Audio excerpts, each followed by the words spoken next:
faith, family, business, adventure. This is the Phoenix Podcast with Ken Sharpe.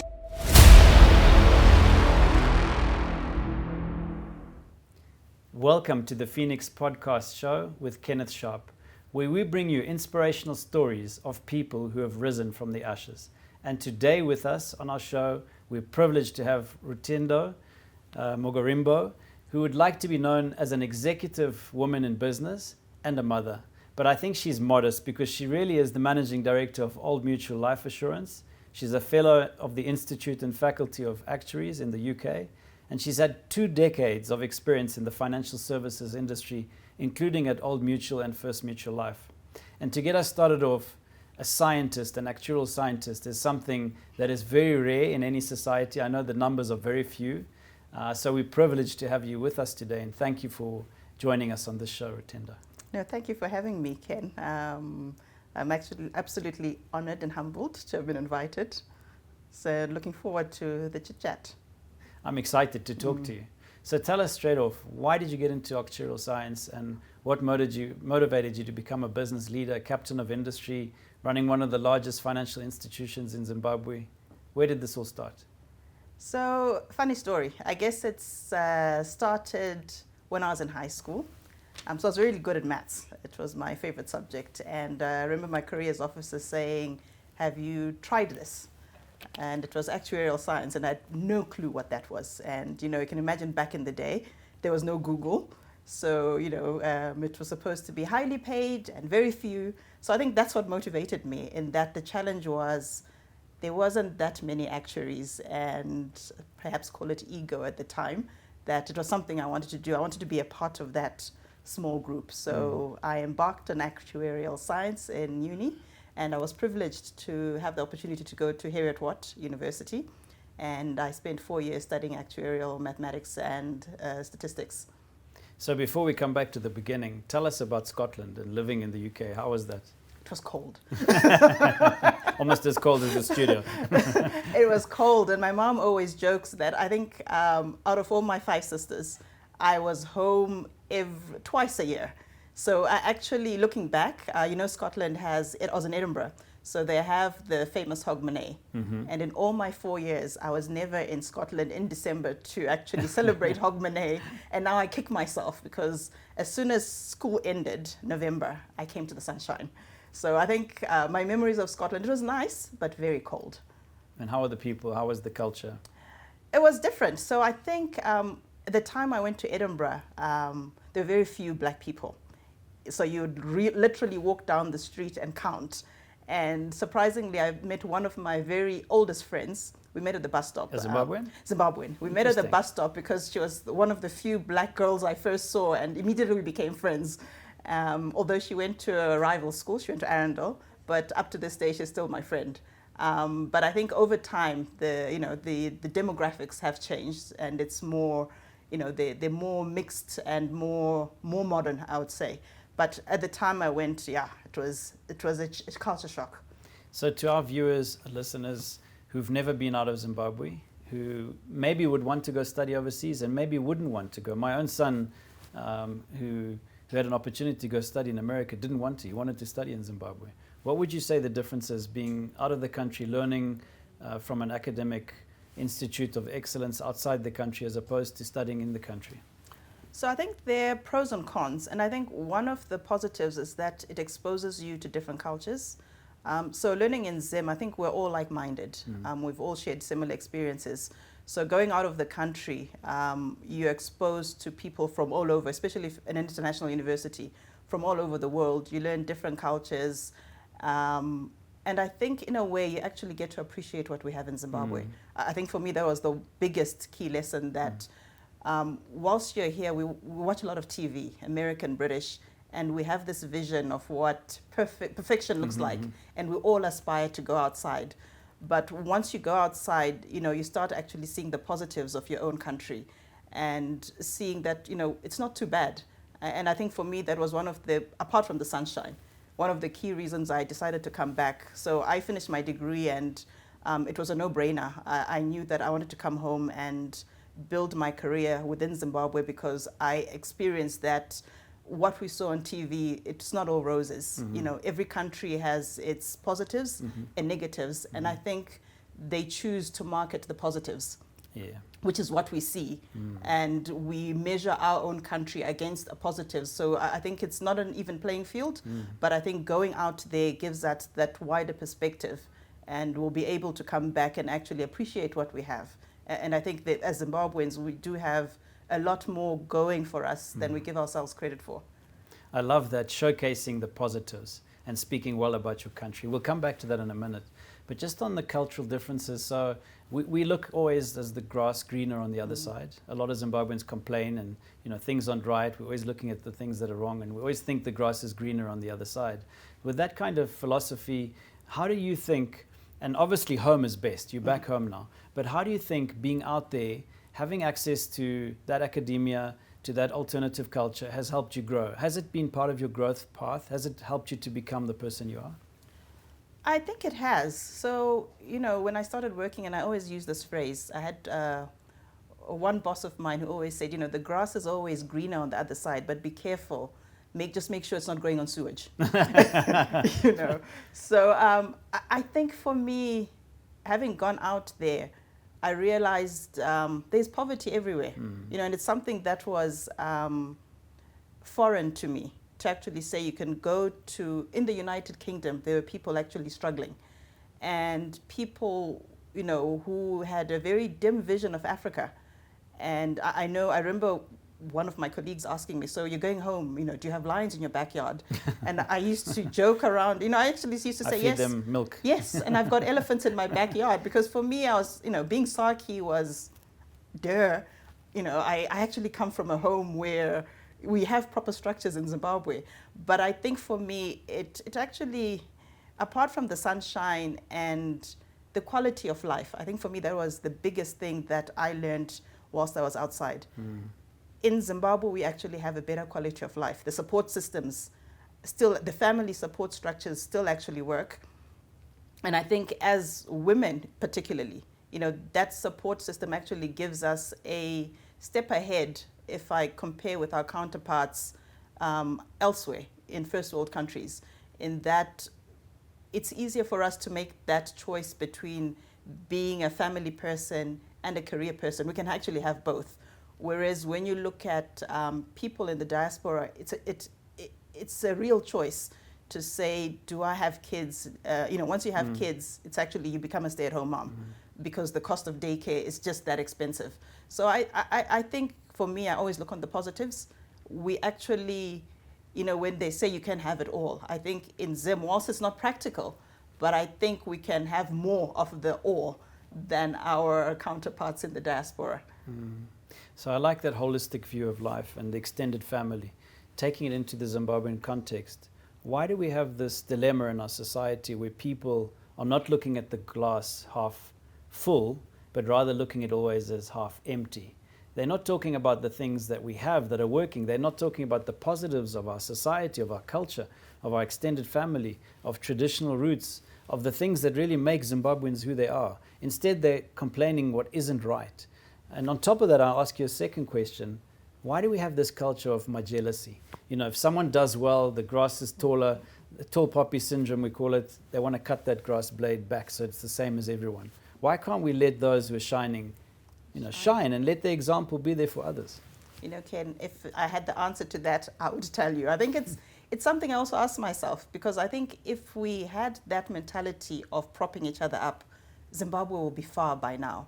So I don't know what it is, and if someone has the answer, you know, I would be glad to hear it. But it is something that we need to work on as a society, that we must build on each other, because that's the only way we can grow as a country. Because if we have this individualistic view, which I think is prevalent, that I'll just look after me and me alone, and you must see me rise, it's not efficient. And two, you know, you don't want to be the giant amongst dwarfs. We'd all want to be giants. And I think if more of us can support each other, that dream can become a reality. So that dream of being an Ubuntu, a one people, that dream of seeing a Zimbabwe tomorrow is something that I hold very deep in my heart. And I wanted you to share with our audience today. I know one of the things I didn't introduce you is that you're a very motivated, ambitious woman who's not only doing it for yourself, but you want to pay it forward. So you want to inspire other young ladies, other young men, and bring them a message of hope. How are you doing that? Give us some of the examples of what you're doing and how you can make a difference. So I think I'm privileged to work for Old Mutual. And I'm privileged to work for a company that shares the same values that I do. And one of the key things that Old Mutual has been doing is actually to try and drive that message that we can make the future better, and not make it better, not for this generation, but for 3 generations ahead. Wow. And I love that. you know, we're doing that. We're putting money into youth programs. We're partnering with universities to try and just make sure that we get that crossover link where business and academia work together to try and craft what that future looks like. So those are just some of the few examples we're doing. But in terms of just motivating the young people, I think as a nation we've been through a lot, and I'm not going to try and diminish that we don't have poverty, that we don't have all these social ills. They're there. And I'm not going to try and downplay them, but I think we need to come together and try and find solutions. I think what's missing is we're so quick to point at what's going wrong without actually spending time to think about, okay, how do we solve this? And one big one is we've had quite a volatile economy, and we keep mentioning we've lost value. I come from the pension space, which is very dear to my heart, that I deal with a lot of pensioners who have lost a lot of value. How much has been lost? Give us an idea. So if you were to go back into the 90s where we had a strong capital base, before hyperinflation, before wiping out Zim dollars and replacing them with US dollars, what would be our total value of wealth of pensioners? And what is it today? So I can probably illustrate by saying, pre-hyperinflation, most pension funds were invested in long-term government bonds. That obviously, because it's a monetary asset, was wiped to zero. So at least a good 50% of the asset was lost. That's for existing, for people retiring 2008. So, and I think that is a reality we need to face. We can't move away from it, but I think we need to be forward-looking to say, so what now? We've got a group of, a generation of pensioners who are earning quite low values. And I think we need to bring our minds together, academia, business, and government, to say, how do we deal with this current generation, so at least we support them, and then look forward, because pensions are needed to drive an economy, because that's what they call patient capital. We need money that is not required for 20, 30 years at a time, so that we can mobilize it to build the hospitals, to build the roads. We all know what needs to be done. To develop homes. To develop homes, yes. And malls and offices. to give the mortgages. That's it. Yes. So I think if we all have that, if we can all imagine that future, it's to pick ourselves up. I mean, you mentioned the phoenix rising from the ashes, and I think as a people, we have been beaten, and I think we're resilient people. Is to now say, let's build ourselves up. Let's look forward. Let's not look back. What has happened has happened. You can't cry over spilt milk, but how do we move up from there? What is it that we need to do to make sure that we come together as a people and rebuild this country? Isn't that powerful? People rising from the ashes. You've heard it from the boss.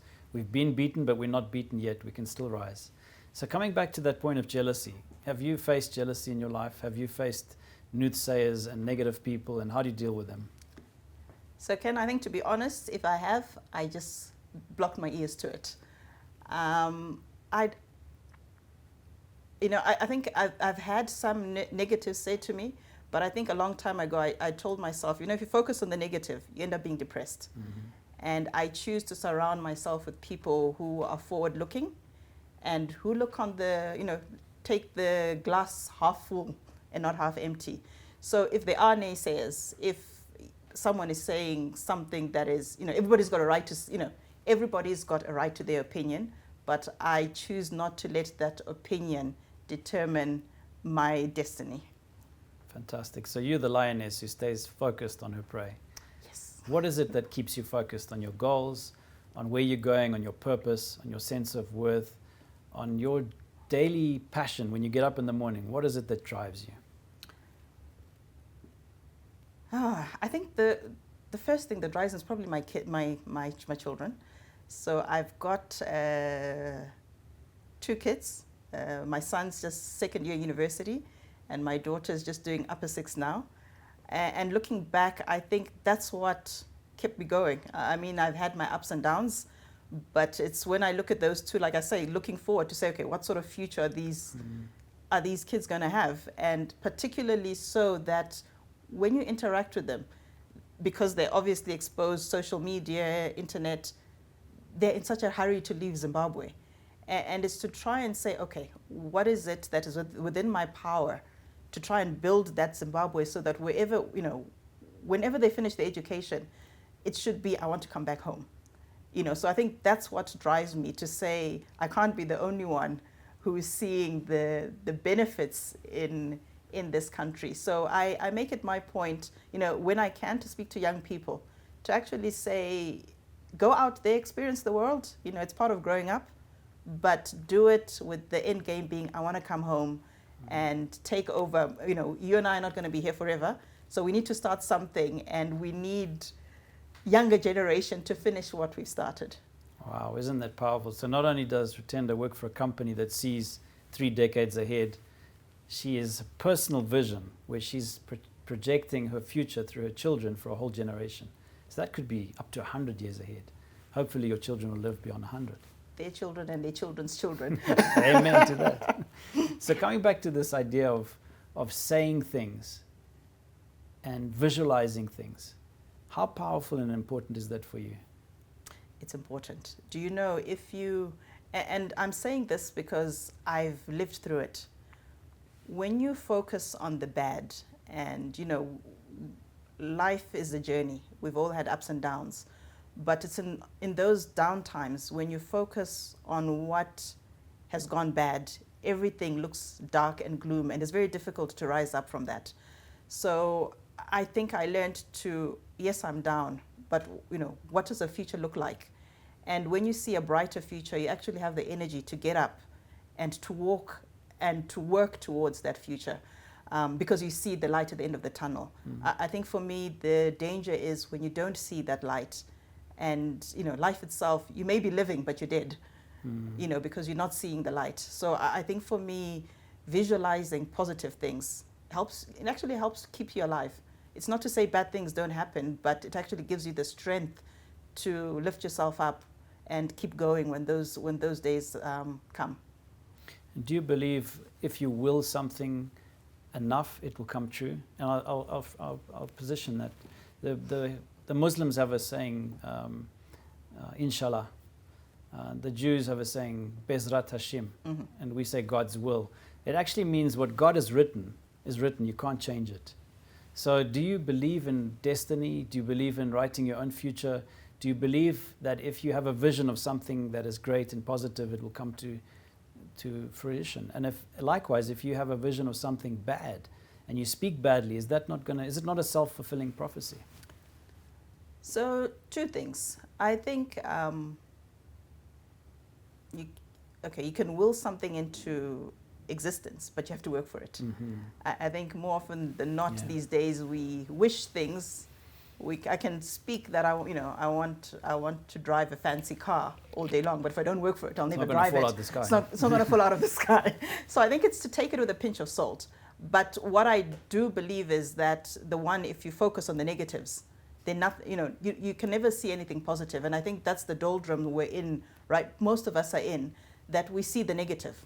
We spoke earlier about greener pastures. It's because we're failing to see the positives in our own country. We have gone through bad days, and I think some tough economic times, but I think it's for us to see that there is light at the end of the tunnel, because if we continue focusing on the negative, it will continue being negative. We can never will light out of being negative. So I think it's to get ourselves out of that negativity. So Yes, I think in short, yes, except the part that, when you're willing something positive, you actually need to work for it. Have a goal, but then work towards that goal. It's not going to fall out of the sky.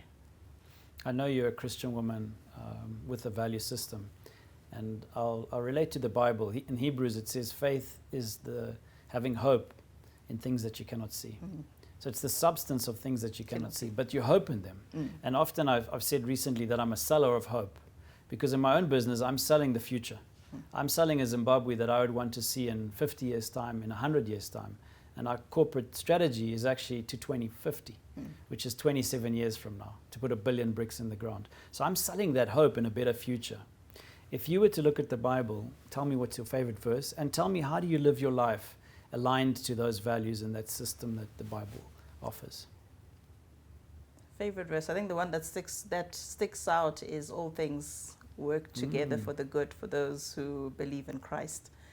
Why I picked that one is that, when things don't always go your way, and it's one that I always hold on to that there's a reason why things have gone, the way they have, and to try and look at the positive side. All things work together. So it may not be the way I'd planned it, but it shall come right.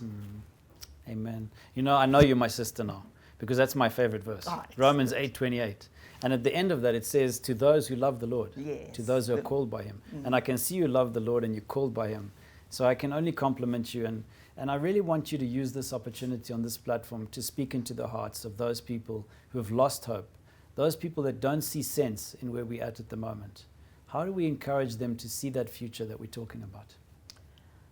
I think, like you said, I think most of us are Christians, or if not Christians, but we believe in a higher power. And, I've got an inquisitive mind. And what I've learned is that all religions actually, at the core of it, it's the same.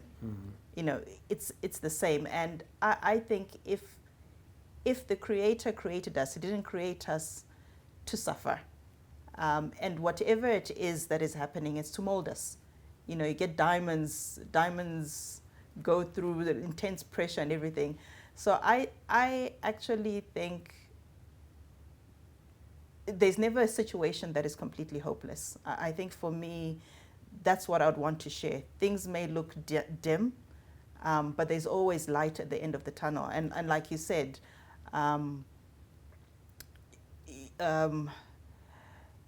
hope is the substance of things that are unseen.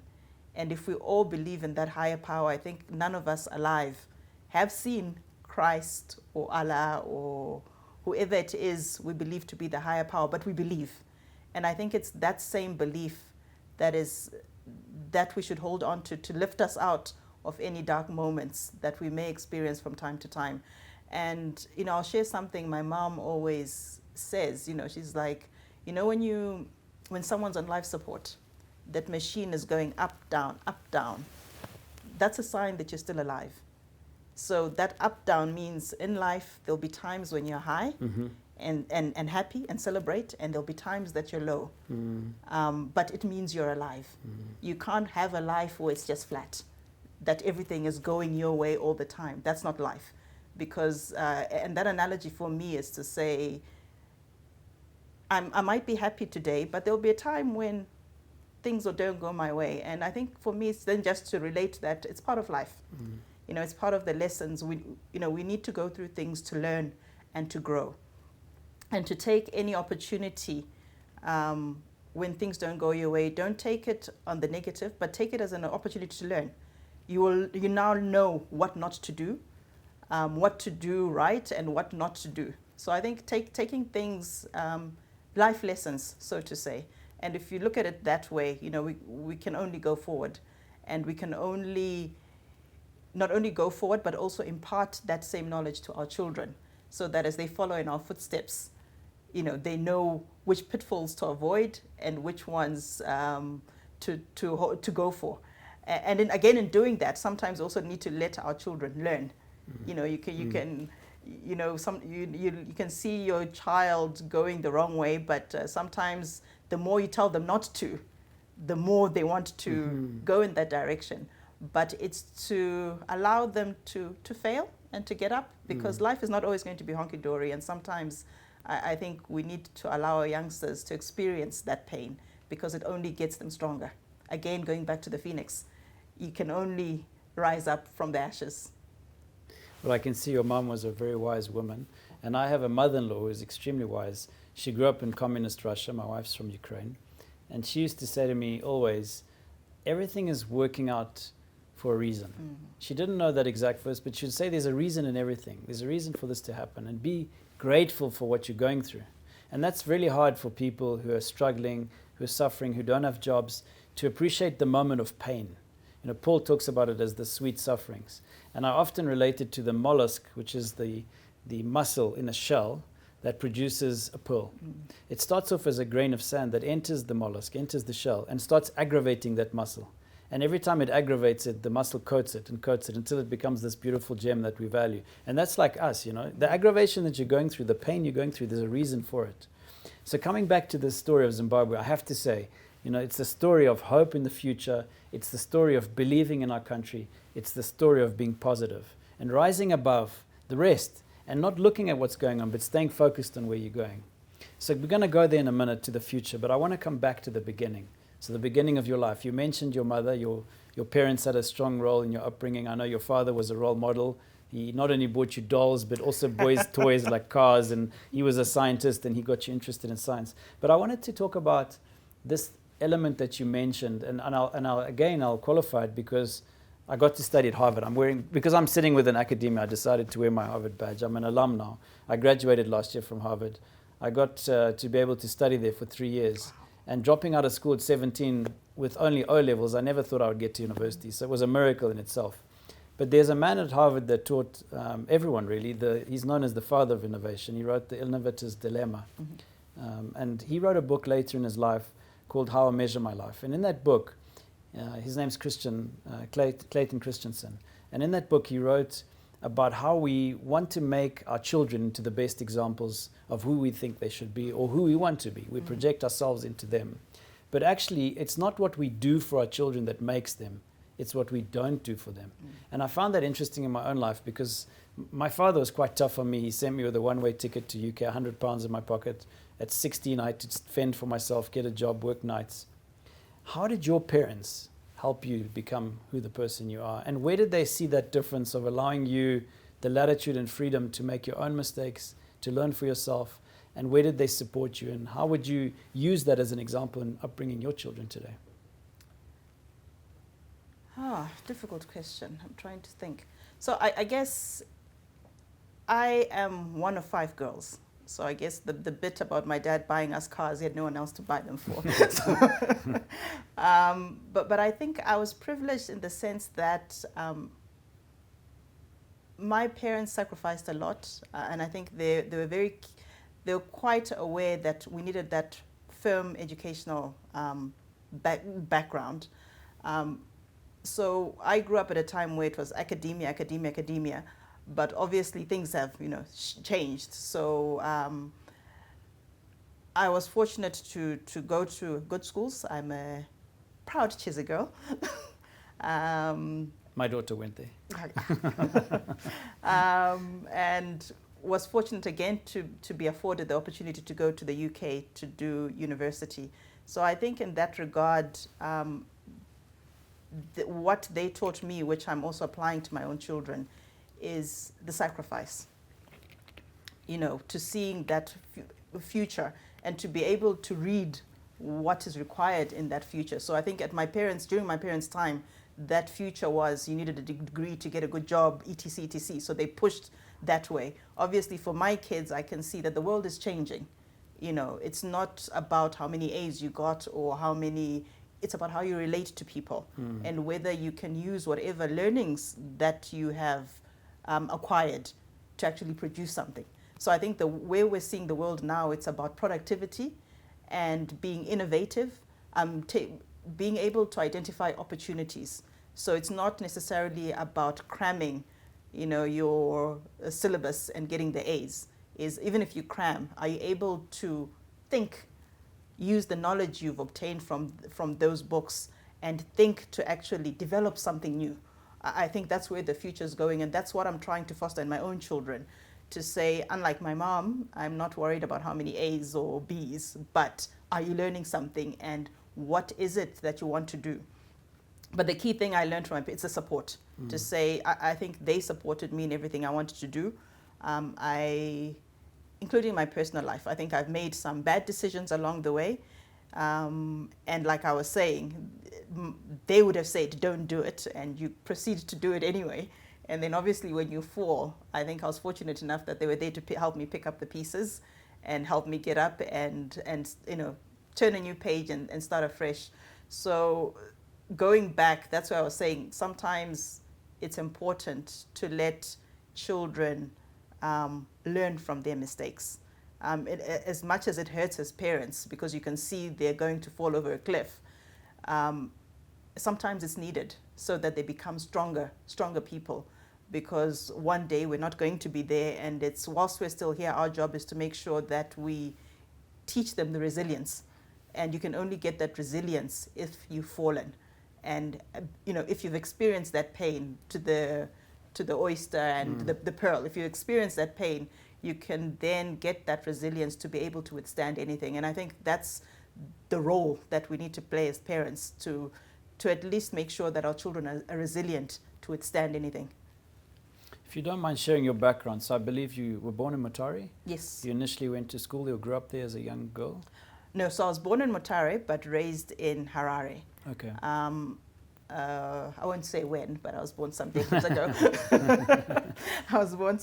ago. We moved to Harare when I was pretty young, probably about 3 or so. Okay. So went to a number of primary schools because my parents, because it was early on and they were also rising up their corporate ladder. So we moved from initially staying in Glenora, moved to Waterfalls, and then to Bluff Hill, and then obviously to Chizi. That's when I did my high school. But I think in all those, when I was looking at it, you also learn, because my parents are very enterprising. I think they're the first people I learned about side hustles. So I remember they used to rear chickens in the backyard. So after work every day, they'll be there plucking away at the chickens and, dressing them to meet next day's orders. And up to this day, my mom will sit there and tell you that, this dining room table, we bought it with chicken money. This piece of furniture, we bought it with chicken money. So again, it's that lesson that don't depend on one stream of income. They always had side hustles, even up to this. They're retired, but they're still doing all sorts of things to raise income. And dare I say, I think sometimes they actually do more than I with a formal job. So literally, don't put all your eggs in one basket. Literally, that's... So giving advice to young people starting out there in business, what would you say in today's economy people should be thinking about? How do they access capital? How do they grow their businesses? How do they scale what they've managed to make work?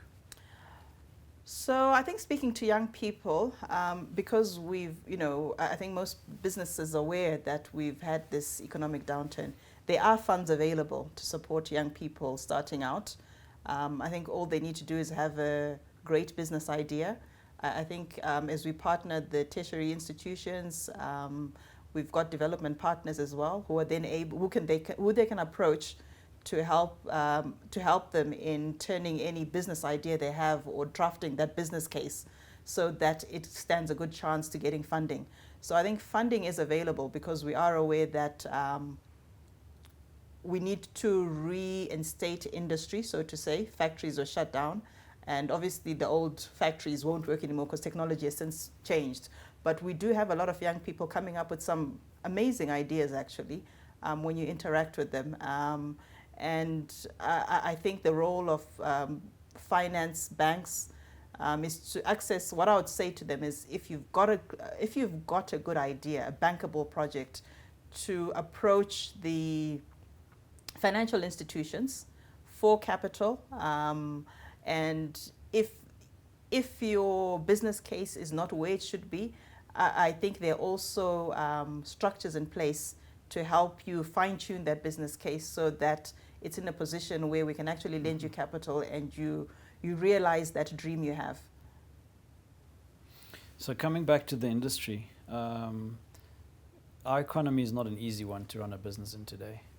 And I'm assuming still a lot of the contributions are made in local currency and RTGS. How do you preserve real value in an economy that's probably, I would say, 70 to 80% US dollar based today?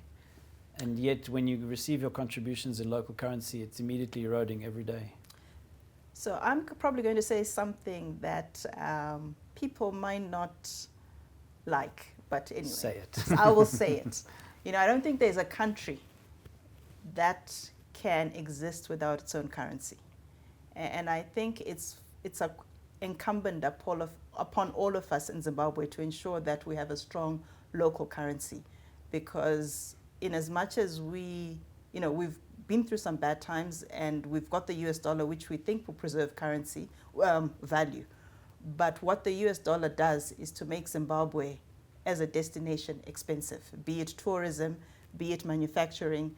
We become very expensive and we end up being a country of imports. So it kills local industry.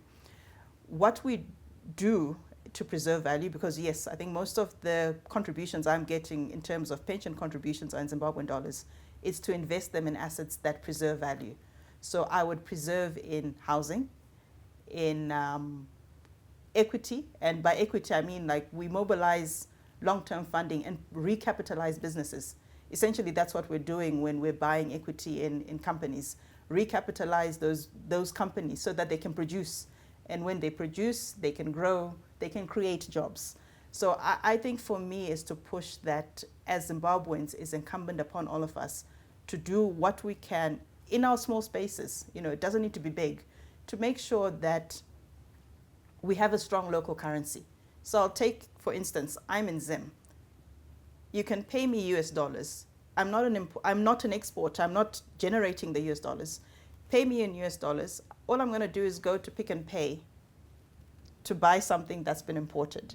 And I haven't actually added to the GDP or growth of this country.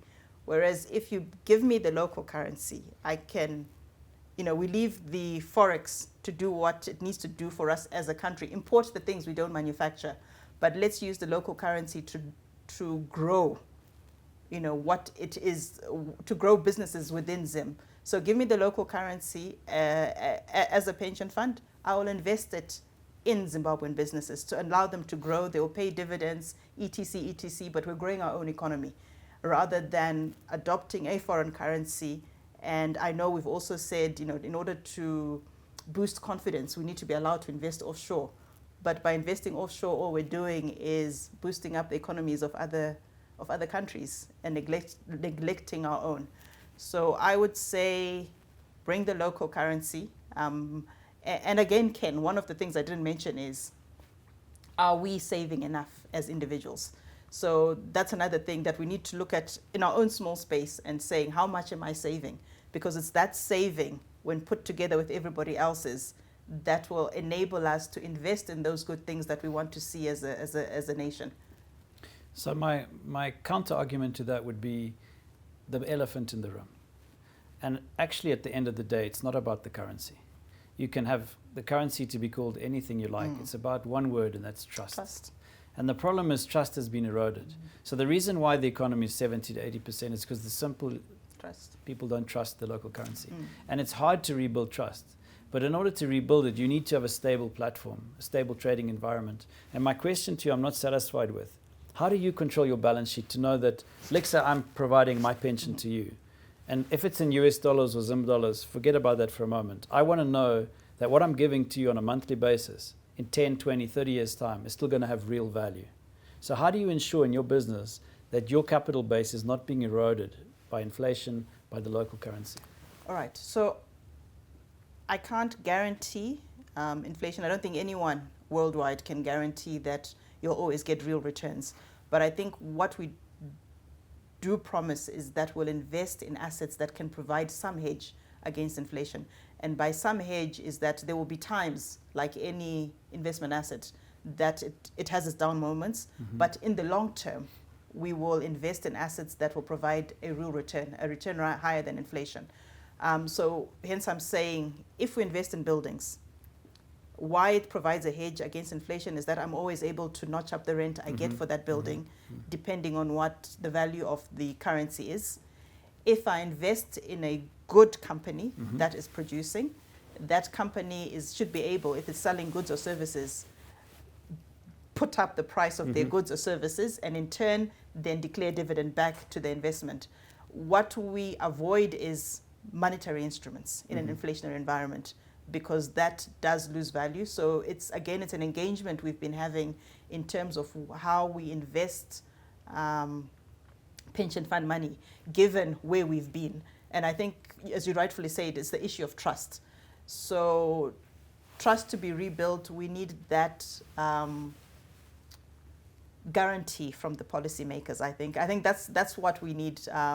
If it was one plea, the policymakers, that we need to rebuild trust, and it calls for us all. It's not just one person, and I, I'll be fair and say it's not just the government. It will be government, business, and the population. It's all three of us coming together on one table and saying, okay, what is it that we need for us to move forward? Because without that trust, I don't see us moving very quickly towards that light at the end of the tunnel, which we all want to get to sooner rather than later. But I think it's incumbent for all of us to say, okay, we are willing to put our money into the pot, but we need 1, 2, 3 guarantees. And the biggest one is, when I retire, will I be able to make, to have a comfortable life? And so I think that would call for solutions, because we can't guarantee the investments markets, even with the best of policies. We've seen what's happening in Australia, what's happening in Paris. That savings gap is there. But I think what we can do is say, let's have the structures in place so that at any given point in time, as you retire, you can be guaranteed a comfortable life. So I think that calls upon not just looking at the assets that we invest in, but the structure of our retirement funds, in terms of who's taking what risk between the employer, the pensioner, and the active individuals, you and I, who are currently still contributing to those funds. So I think it will be a two-pronged approach in terms the assets that we invest. That's just one aspect, but it's actually the structure of the product, which is where the minds, business, and the fundis at the universities need to come together and say, okay, given what we know about Zimbabwe and its the cycles that it goes through, what sort of product do we need to make sure that we can guarantee some sort of comfortable living pension for our pensioners when that time comes? So I'm going to ask you a very direct question, and I want a very direct yes or no, honest answer. To build trust, you need transparency. Yes. In your business today, are you measuring on a monthly, on a weekly, on a daily basis the value of your balance sheet in real currency, be it US dollars, be it in gold bullion? I don't mind. But could you show me on your balance sheet and your performance on a monthly basis the value of what you have? Yes, I can. That's the first basis then for people to start saving and trusting in you. Because if you can show that and people understand that, then definitely they've got to continue believing in it. Yeah. So I think you're on the right track. Last question for today. Okay. And it's about gender equality. We all know that gender equality is really important in today's society. I thought a couple of years ago when I went in to run Westprop as the executive, I was the non-executive chairman before that, but the ex-MD stepped down about 4 years ago and I came in as an executive to run the day-to-day. And I specifically implemented a 50% gender equality because I believe it's right. Men and women should and can and are quite capable of working together. So today our senior leadership team is 50%. And I know in your business, in Old Mutual, I believe it's above 50%. That's amazing. Congratulations. I didn't even think there was another company like that. So I've got to congratulate you on that. My question is a tough one. We live in a male-dominated society where the patriarchal system is still in the forefront of our country, both in politics and in business and in life in general. As a woman, can you share with us how you've struggled and even an experience that's been uncomfortable for you, that you felt awkward, embarrassed about? Tell us what's happened. So I think it's, I think there's that stereotype, especially with the older generation. Things have come a long way since. But I think there's that generalization that whilst we're at work, but what can I put it? You're held with kids' gloves, because you're not able to take the pressure, or that, you guys need to leave at 4, you've got kids, which is true, but I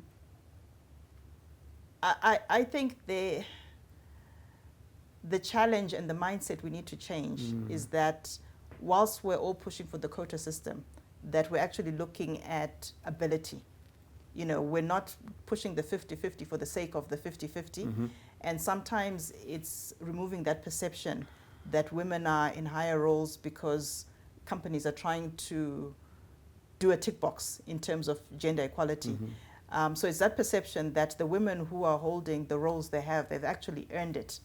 And to remove that perception, you end up actually working twice as hard as your male counterparts, just to prove them wrong, in a sense, that you work longer hours,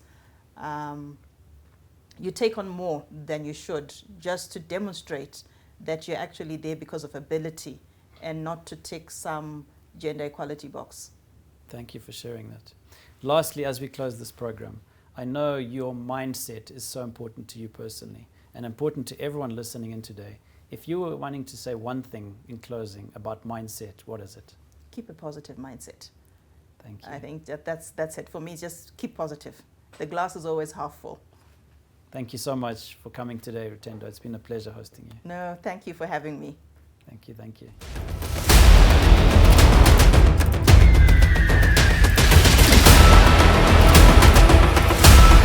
Faith, family, business, adventure. This is the Phoenix Podcast with Ken Sharpe.